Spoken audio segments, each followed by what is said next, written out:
Jack Midokanda Rose Media Jin kwanza unakuwa mkwabeza mimi jona jote sakingala mkwana ya subscribe nze tuyanzege atana bana subscribing ontera ku notification obere ngofuna video mawode amawulire manji mukwano wontera ko ka comment ne ka like na biba birungi mukwano tuba tutesa mukosonga zino zentaddeyo waggulu kakati nno oluvanyuma lwa Pressure 24/7 onakulegulo kutwalibwa mu kooti banange nami wa bail Frank Abaho yavuddeyo nakakasa bana Uganda nti ono tekijja kumubeerera kyangu okuva mu komera kubanga omusango yazagwa nagomola okuvuma kabaka wamu ne president yali teakirowooza nga kikola naye kigenda mubeerera kizibu nnyo kubanga ye ayimiriddewo era agenda kakasa nti ono asibwanga obuyinza bwe bulagira. Alabudde ne ba tiktokers bangi nti bamanye ennaku yaabwe era abo bonna abakola ogw'okuvuma bajja kolebwako n'abo bonna abatambuzanga video kale baganda bange mwegendereze kubanga ensonga zino zirabika zikutte wansi ne waggulu. Tamala emirundi gini yano naye avuddeyo ne yeefulira mu kitinga mbazzi neefulira Pressure 24/7 jukira ono yali yavuddeyo n'akakasa nti taata we agenda mweyimirira wabula naye olunaku lwajjo yavuddeyo n'akakasa Pressure nti ekintu kyeyakola kyali kibi nnyo ne ba tiktokers bonna abavuma abantu nga beekwasa nti bo batamale nga bavuma abantu batabakwatako beegendeze kuba tebabamanyi era tebabategeera. Kakati nno taata we yali mbu agenda kukola ki kweyimirira Pressure 24/7 naye ate gye byakoma tetumanyi kati nno kirabika nti ebintu bino biwanvuye era nga Pressure bambi ye yeetaaga essaala. Wabula Tamale emirundi Junior ono era avuddeyo n'alumba Fullfigure bubi nnyo n'amubuulira nti bo ewaabwe balina amagye okuva mu bitongole bingi kubanga Fullfigure yavuddeyo n'agamba nti balina omukuumi omu yekka yamwewanya wabula avuddeyo n'amubuulira nti bo balina amaka mangi era balina abakuumi okuva mu bitongole eby'enjawulo naye nga bino bimulangidde bwamuyita mukyala Simpoke. Kakati nno kirabika olutalo lw'abantu lwo terugenda kugwa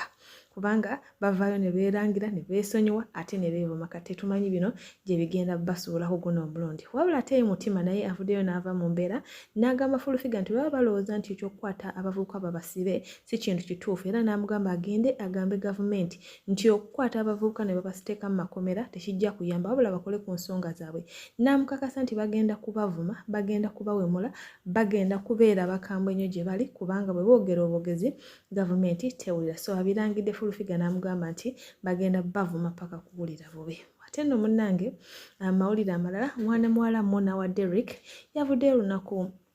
olwajjo bambi n'ayagaliza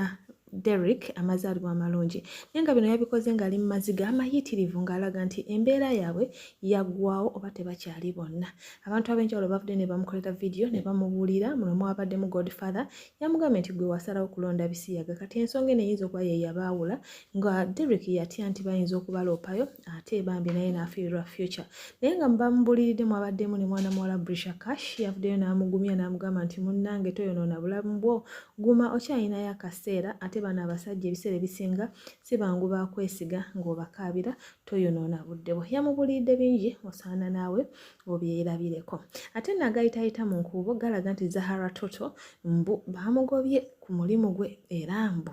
agayitayita mu nkuubo gagamba nti ensonga zavudde ku mwenge nti bazze bamulabula emirundi egisinga naye nga yagaana okukyusamu kakati nno omulimu gulabika gwaweddewo senga asidi yabirina ogenda kubanga obirabako naye ng'agambye nti abantu bonna bamuwalana bagende beeweemu kubanga ono kirabika omulimu gwaweddewo naye ng'ate amuwadde n'eddagala erigenda omujja ku mwenge bannange mbu bamuwe ekiku bw'anaakirya tagenda kuddamu okunywa omwenge osaana kwewulirirako nga bw'abadde abyogera. Kakati no Donasia yeewuunyisizza abantu olunaku lwajjo omanyi olunaku lwajjo UG Extra yakwatiddwa nga bagenze ku nsonga za Pressure 24/7 era nga nayo nalina omwami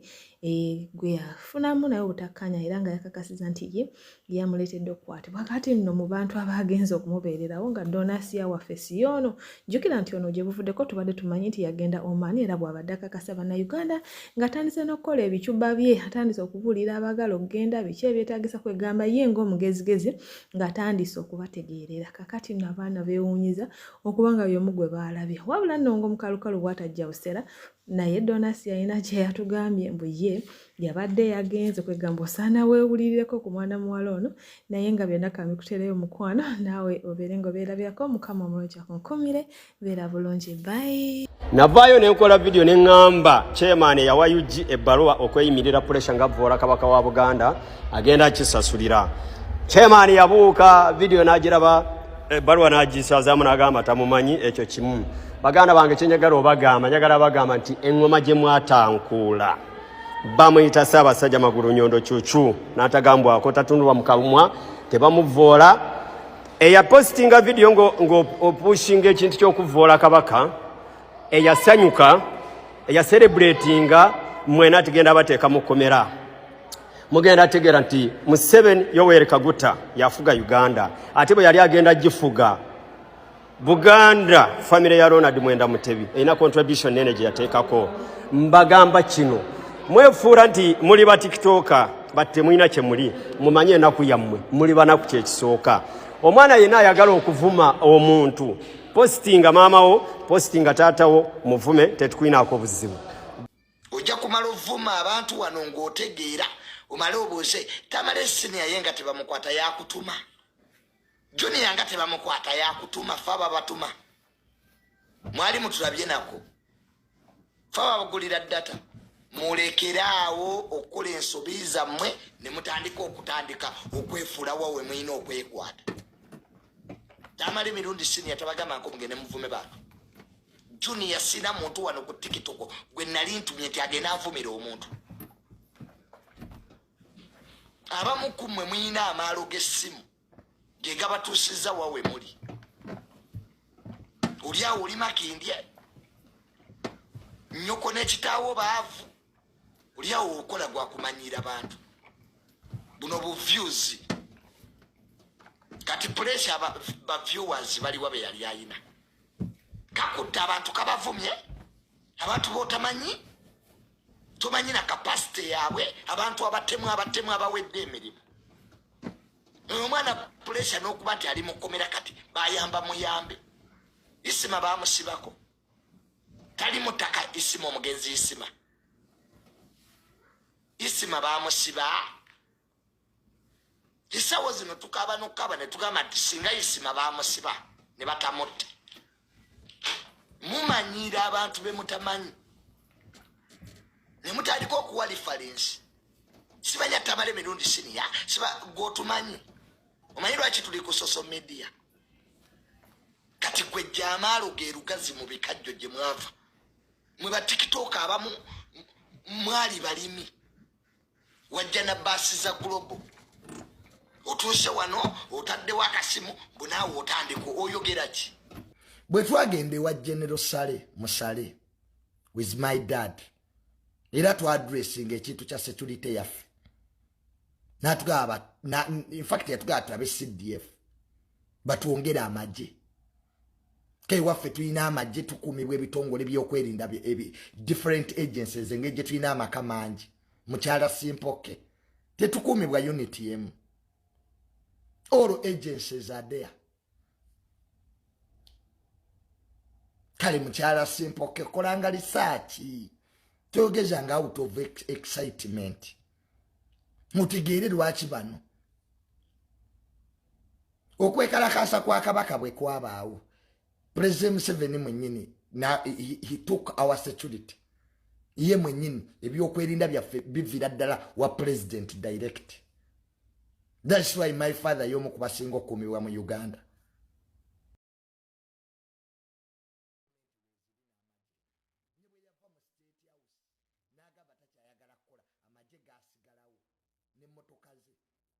Omanyi lwaki mukyala Simpoke president ye yalagira anti weefuula nnyo amanyi naye nga tomanyi. Let me educate you. Njagala ombulire omuntu eyali avudde mu gavumenti n'asigaza amagye n'emmotoka mumbuulire. Akati eno video njikoledde omukyala Fullfigure. Bw'oba olowooza nti okusiba abavubuka yengeri gavumenti ya Museveni gyegenda okontrolingamu abavubuka kaakati mukyala Fullfigure tugenda bavuma tubawemule mpaka kuwulira bubi kubanga twagenze okitegeera nti bwe tubavuma muwulira bwe tubawemula muwulira bwe twogera obulungi nti banange embeera eno enguudo kino temuwulira bwe tuwemula bawulira ne muvaayo ne muleeta kooti ne mututwala mukomera mulese baroya mugeze buki bulijjo mbadde ku saidi egamba mbu lwaki tuwemula bannange tetuwemula bwe tuwemula bawulira bannange muwemule tugenda kubavuma mpaka kuwulira bubi tujja kweyambula n'engoye tugenda kwekyawa naffe olaba bakitaffe batamala emirundi beekyawa bafranka gashumbano yeekyawa n'avuma kabaka n'amuvuma bano bani byabakama ne beeyambula nga beekyaye abasajja bakola emyaka 7 katatefa abavubuka abato tugenda kwekyawa Fullfigure dayoga mbe mu 7 nti abavubuka bagwe ddalu depression tuli mu depression egwanga tufa eno yembera president Museveni motadde abavubuka segeti bwana abataterezeza mbeera gye tuyitamu embi ngukakasa Fullfigure tugenda kwekyawa dayoga mbe mu 7 nti abavubuka bagwe ddalu depression tuli mu depression eno yembera president Museveni motadde abavubuka Fullfigure manye Fullfigure embera abavubuka gye bayitamu ogimanyi omanyi mugenda ne mwewusa temutwewusizaako naddala mu abantu abakulira NRM ne ku ka TV kasolo kyawo kutuula ka TV ka Janet we know neyo church oyo musajja gwe bakuba amasasi sijja mwogerako nnyo kubanga abapasita bayira balogo bazibu Yesu ayinza okundoga ekinanansi oyo musajja sijja mwogerako abasajja bo bakifudde mugano okwagala omukazi ebbanga lyalabye n'agamba kati gwe nkwagaddeko kyenkwagaddeko it's high time ebyange naawe bikome neyeerabira gye muvudde neyeerabira bye muyiseemu mwenna ate tewali kino kisinga kuluma nga muntu kulekawo nga takuwadde na nsonga nga takutte oba omuwadde mwenzi kale nga tewali kibi kyomukoze just nakeera bukezi ku makya n'agamba kwebi ebyange naawe bikomye olwo ng'afunye akusinga n'akulekawo so Derek we yakutuusaako kizaako weepushinge otandikiraawo ng'owakozesa ebisiyaga okulaba nti ofuna empapula naye tomanyi kye yakozesa naffe tetukimanyi tetumanyi oba dda nga biganye oba agenda muyinza okwagala obeera ababiri bannayuganda beewaabira enkya n'eggulu ne baleeta obujulizi temuli ba Luganda muli bafumbo kati obeera otya omusiyazi ng'osula n'omusajja mu nju ukakana nga mukomyewo n'obujulizi bwonna obw'enjawulo baba bannayuganda balina emitima gya njawulo so Derek nze sikiwa nti yasalawo I have gone emotional bwe ndaba evidiyo yo naye sikiwa nti yasalawo ensi yamutwala Muna kyonyinza okugamba kuno ku nsi kuno tulina akaseera katono nnyo era olunaku lw'olukeera ku makya ne weesonyiwa ebintu ebimu ebikumalako emirembe ogenda kufuna essanyu okitegeera abantu abo sometimes tubakaabira naye ate tebatubeerako nze nga nakaaba nze nakaabira ku TikTok kuno nga nkabira jjaka nakaaba ne banzijako ne lya Bishop Cash nga bapita lukabira nze nakaaba mwaka ku mwaka mwezi ku mwezi wiki ku wiki nze nanenkoga nensigaza mutwe lumwe empewo yankanyuga ng'empewo yajja nnyingi nenkanyuga n'engweri nemala nenyimuka naye nali nemedde ne wansi naye nga nkabira jjaka laavu ng'ennuma nazira emmere nenzira obuliri nga nsula wansi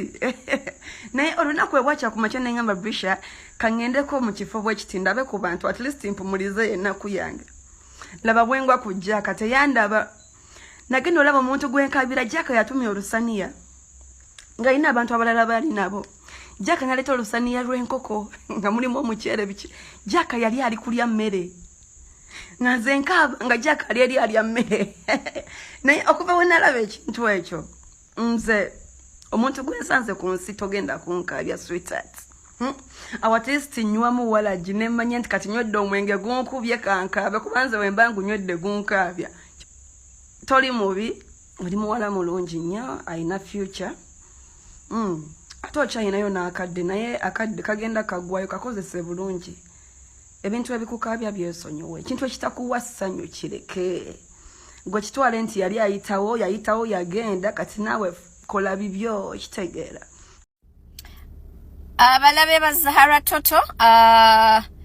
abatamwagaliza ba enemies be ke kaseera mugendeko mu mabaala munyweyo ku kabia munyweyo ku champagne abalinamu banga agantuse ko gagamba mbuno bamugobye ku mulimu akalimu ka TV tekakyaliwo oluvanyuma lwa Zahara okubeeranga ajja ku mulimu nga atamidde ne bamuwa official warning letters 3 era nga okumaliriza nga bambi omulimu mye era nga basooka kukola bintu bimu nga okumusala omusaala okuva ku $6,000,000 paka ku $2,000,000